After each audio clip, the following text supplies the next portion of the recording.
Greetings, Otaku Faithful. Thank you for joining me again this week. Once again, it's Larry Williams, OAW Commander-in-Chief, and I'm here to bring you all yet again another Top 5 video segment right here on Otaku Assemble. Weekly, and as always, here to bring you the latest in this week's Top 5 video segment. And this will be my list of my top 5 favorite DC animated films. Now, this week's topic actually came as a result of a tiebreaker. The tie was between top 5 favorite DC animated films or top 5 favorite Static Shock episodes. Now, to be honest with you guys, I'd have to go back and rewatch the Static Shock series in order to put that list together. So I went with the topic I felt I was more knowledgeable on and that I can go ahead and produce for you guys right off the bat. So that brings me to my list of top 5 favorite DC animated films. Now, once again, not an easy list to make, not at all. But I tried my best, and 2 disclaimers. Number 1, this is my list of favorite DC animated films, not my list of the best. Granted, 3 films on this list I actually could argue are amongst the best DC animated films ever produced, but this will be my list of favorite DC animated films. Second disclaimer, I will mention spoilers for some of these films, so if you guys have not seen some of these and you want to check them out before watching this video, please feel free. When I get to the film in question, please pause it, go ahead, save it, bookmark it, playlist it, watch later, however you want to do it. But make sure you come back to check out my thoughts on the film. Now that we got all of that handled, let's go ahead and let's jump into the countdown. So, coming in at number 5 is Batman Beyond: Return of the Joker. Now, this was a film, this was based off of an original script by the writers of Batman Beyond, and it sort of serves almost like a sequel to the animated series, although it's pretty tough to decide where exactly within the timeline of the animated series this falls. But long story short about this film marks the return of the Joker. Of course, we all know he is the most prolific Batman villain. He's Batman's arch nemesis. And it is also one of the few times, if you take into account this film, as well as the rest of the series, it's one of the few times where a villain from Batman the Animated Series reappears in Batman Beyond. And so pretty much the gist of the film is that, the Joker has returned to Neo Gotham, in this futuristic setting of Batman Beyond, and it's up to Terry and Bruce to work together to bring him down. Now, why is this one of my favorite all-time films? Well, number 1, all of the original cast from the Timverse, Batman the Animated Series, Batman Beyond, they all return for this film. So we have Will Friedle, coming back as Terry. We have Kevin Conroy coming back as Bruce Wayne, and of course Mark Hamill reprising the Joker for this film. So that's the first reason. The second reason is this film has possibly the best plot twist in the entire Batman Beyond series. For those of you all who have checked out my top 5 favorite Batman Beyond episodes, and if you have yet to do so, annotation will be right here. You all will recall that I mentioned that Out of the Past, which was my number 5 favorite Batman Beyond episode, had one of the best plot twists in the series. This one probably tops that. This one definitely could not see that coming. Now, if you go ahead and you rewatch the film, of course, there's enough, always a good plot twist, always has enough information in the narrative beforehand so that when it's revealed, you can go back and sort of piece together and like, oh yeah, that's right. But this plot twist, when they find out that the Joker that was acting within this film was not the real Joker, because it also, another thing about this film that's very interesting, this film does give the definitive Joker death for the Timverse.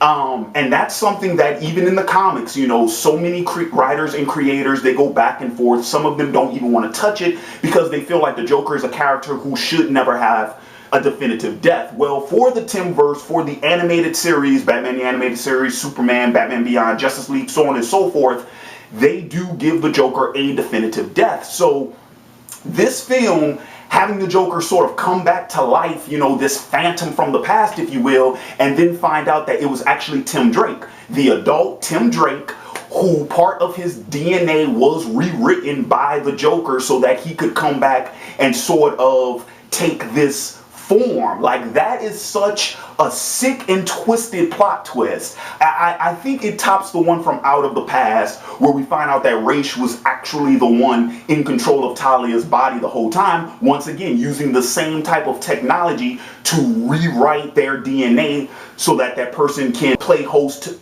of their body. And this is also something that we see later on in the Justice League episode Epilogue, where we find out, Bruce's DNA was recoded into Terry, so Terry's his biological son. Once again, a plot twist I don't really care for, but Return of the Joker did take that one step further. And so, yeah, that plot twist, I mean, even if you watch this for the first time, I don't think you'll see it coming. And then even the second time, getting the pieces together, it's like, whoa, what the hell? But it's a really good film. I think it's really well written, really well animated. The voice acting, once again, top notch. And so that's why it makes it on my list at number 5 of favorite DC animated films. Now, coming in at number 4 is Justice League: The New Frontier. Now, this was actually, I believe, the second DC animated film that came out when they did the relaunch in 2007, when we started getting this new series of animated films. And Justice League: The New Frontier, it is an adaptation from the DC miniseries, DC: The New Frontier. And this story, pretty much in a nutshell, it tells the formation of the Justice League, but it does so in a manner that, number one, I've always thought if they were ever going to do a live action Justice League film, this would probably be one of the best stories to adapt to do that, because what we got in this story, we have 3 main heroes who are already established and who already have their own history. Of course, that's the DC Trinity: Superman, Batman, Wonder Woman. They are already well established in this film, and they sort of fall a little bit into the background because they aren't the main focus of the film. Then we also have the Flash, who's the rookie superhero. He just started out not too long ago, and once again, he's more of a smaller supporting character. This film actually centers on the origin story of both Martian Manhunter and Green Lantern, and of course that's John Jones and Hal Jordan. And so what I've always found interesting about this film, and what it did so successfully, is to be able to tell those 2 origin stories simultaneously and then give us a threat in the century that actually would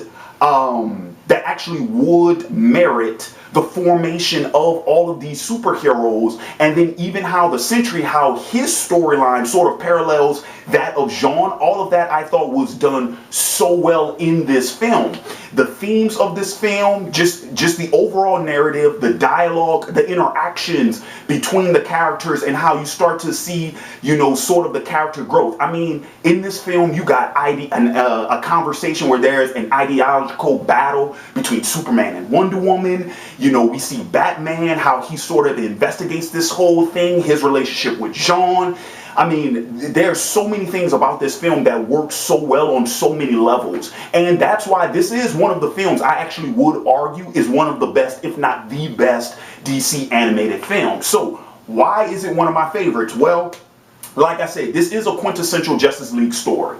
I mean, this and the pilot of Justice League, the animated series, I mean, those 2 stories, I think, are perfect launching pads for the Justice League. I think there's enough information about each character. Also, like I said, I appreciate the time we spend with the lesser known characters and how they sort of step into the spotlight in this film. Once again, the whole theme of setting aside our differences and coming together for a collective goal, for, to defeat something much greater than ourselves, and sort of the precedent that creates. Because New Frontier, this is a period piece, and it is set in somewhat of a alternate DC universe, or at least a much early, this is like pre-Silver Age, or the dawn of the Silver Age Justice League time period. So having that sort of threat and this collaboration of heroes, it sets a precedent that has never been seen before in this universe. So all those things I think works really well in the film, and that's why it's one of my favorites. Also, Lucy Lawless voices Wonder Woman in this damn film, and I'm like, man, how did we not get this before? Why have we not seen this since? I'm just saying, she's perfect for the role. Coming in at number 3, I know this is a huge fan favorite for a lot of people checking out this video, but you would be surprised. Yeah, it comes in at number 3. It's not higher up on the list, and that is Batman Under the Red Hood. Now, this film is actually an adaptation. It's an adaptation of 2 stories. It's an adaptation of Death in the Family and Under the Red Hood, both of which are the central stories, and they're the most popular stories dealing with the second Robin, Jason Todd.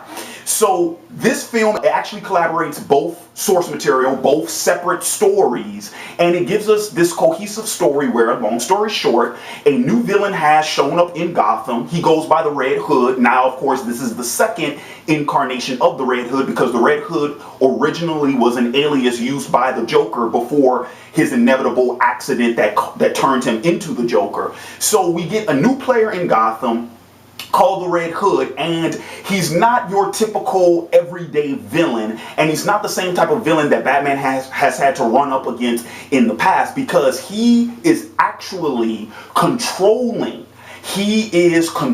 the crime in Gotham. He is dictating to crime bosses, to these criminal organizations, exactly how crime is going to be committed in Gotham.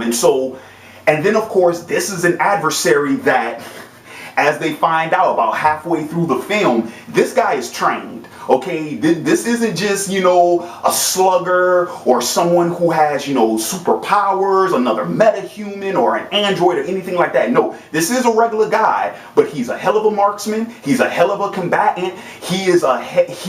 The way he plans, he is so methodical in his strategy that he does create the perfect foil for Batman. And then, of course, we find out in the film, he knows Bruce's identity. That is one of the biggest advantages that any villain can have against Batman, is the fact that they know who he really is. And so by the end of the film, we actually discover that the Red Hood is none other than Jason Todd, Batman's second Robin, who at the beginning of the film we see is killed by the Joker. And then towards the end of the film, when we find out how is it that once again we have another character, just like in Return of the Joker, we have another Batman character who has miraculously risen from the grave and returned. We find out that he was actually resurrected by Ra's via the Lazarus pit, and so he's come back to Gotham to sort of set some wrongs. He's come back to Gotham to do what Batman never could, and of course that is, as Jason says in the film, one thing you never understood, Bruce, is that you cannot destroy crime, but you can control it, you can regulate it, and that's what I'm doing. And of course we find out that Jason's end game is not only to set the wrongs of the street level crime that goes on in Gotham, but to rid Gotham of its biggest, its clown prince of crime, and that of course is the Joker. So why is this one of my favorite DC animated films? Well, for the record, like I said, it's very well written. It's spectacularly well written. It's actually one of the best adaptations of this source material I've seen, because they have adapted this source material, Death in the Family, Under the Red Hood, they have been touched on in previous incarnations. For an example, so going back to Return of the Joker, that actually was a play on, that story, what happened to Tim Drake, was highly inspired by Death in the Family. But this is perhaps, number one, it's the most faithful, and it is a very well done adaptation, because I actually think this is better than the source material.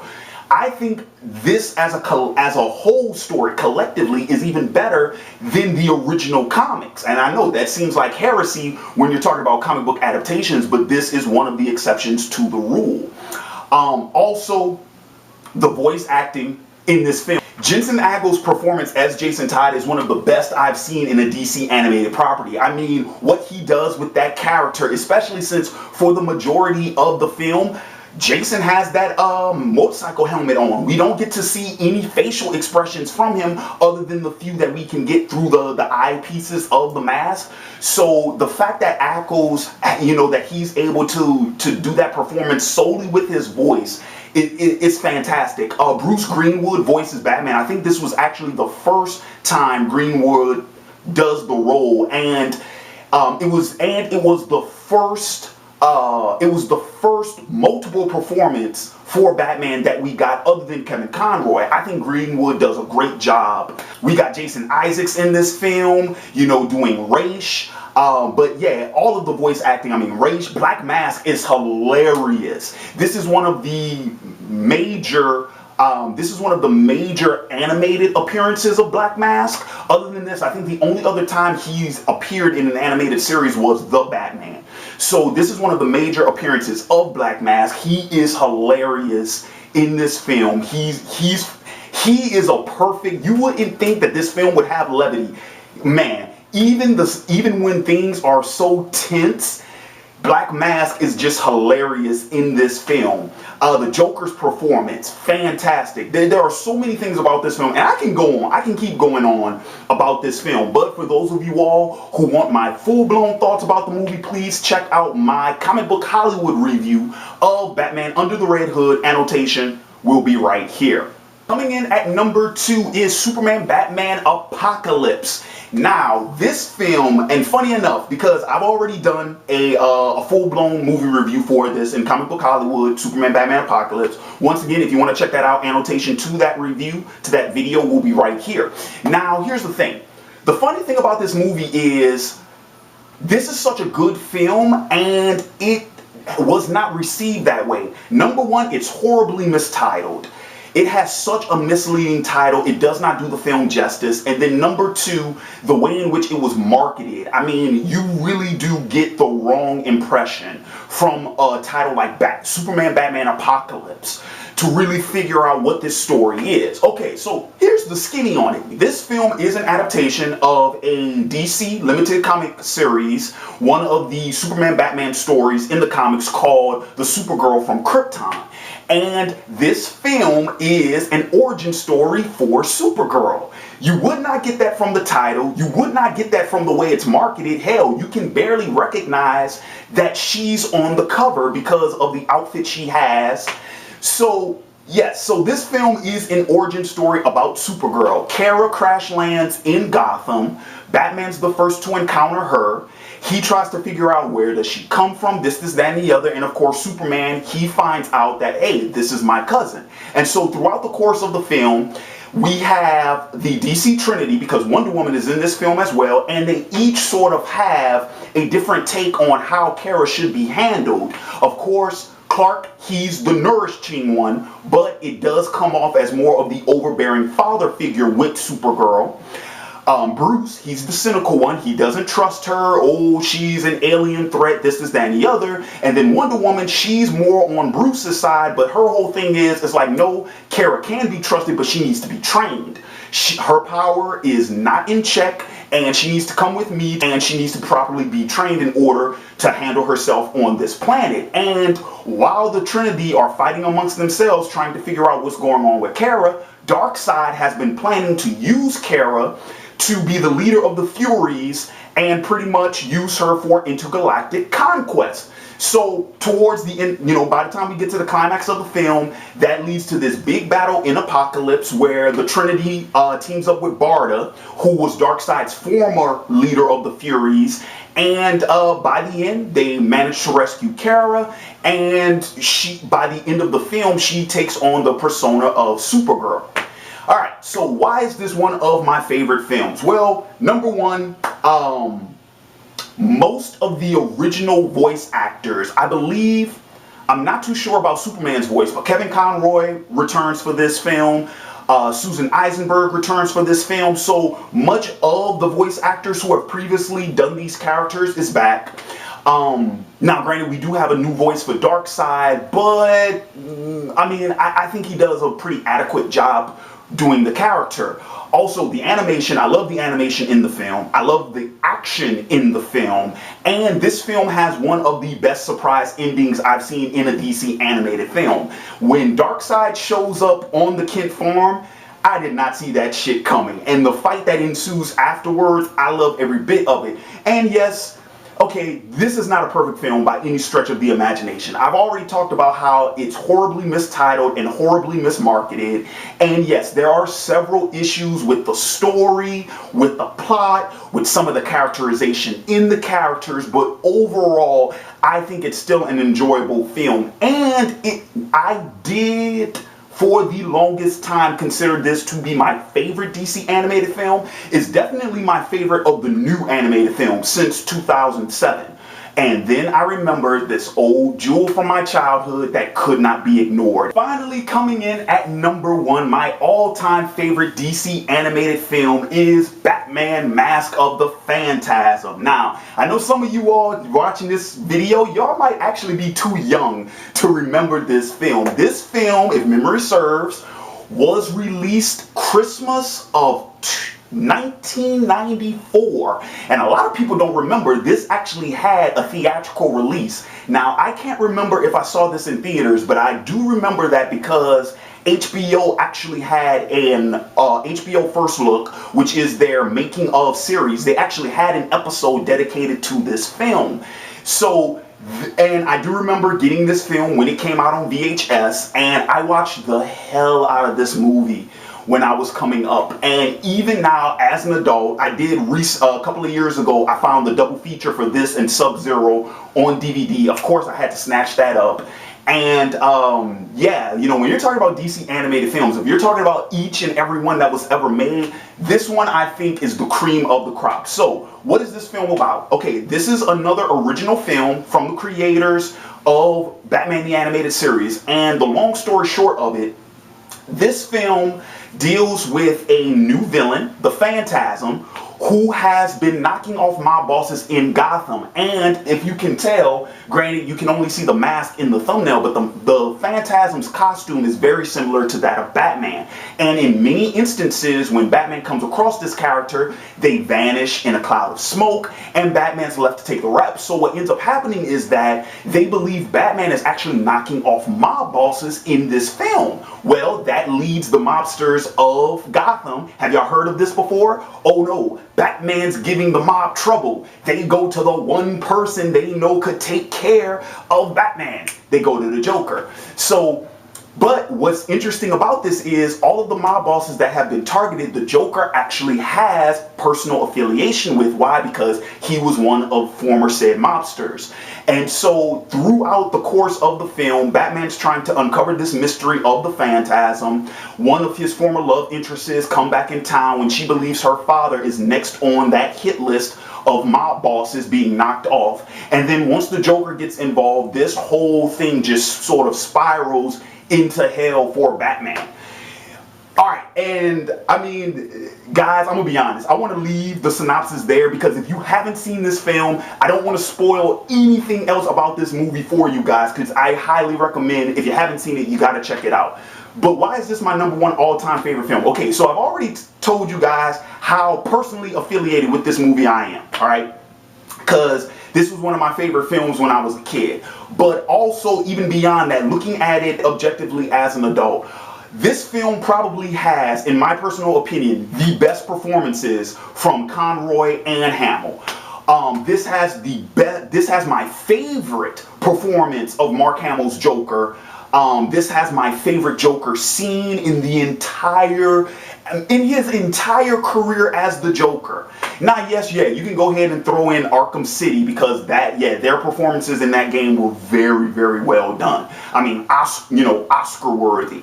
But I mean, with this film, man, my favorite Joker scene, my favorite Hamill performance. I mean, this was the movie that really made me fear the Joker. Like beforehand, because I came up with animated series, I came up with 89, I came up with the Adam West, reruns on television. This film really made me afraid of the Joker. One of the scenes in this movie, one of the most terrifying Joker scenes I had ever seen. Once again, the plot twist at the end of this film. First time I saw this as a kid, completely blew my mind. I mean, I was mind blown. And once again, such like any good plot twist, once you see it the first time and then you go back and rewatch it, you can pick up all the clues to where you're like, man, how did I not pay attention to that before? That's because it's so well written and the misdirection used in the film is so well done. You wouldn't even question it until you found out what the plot twist was.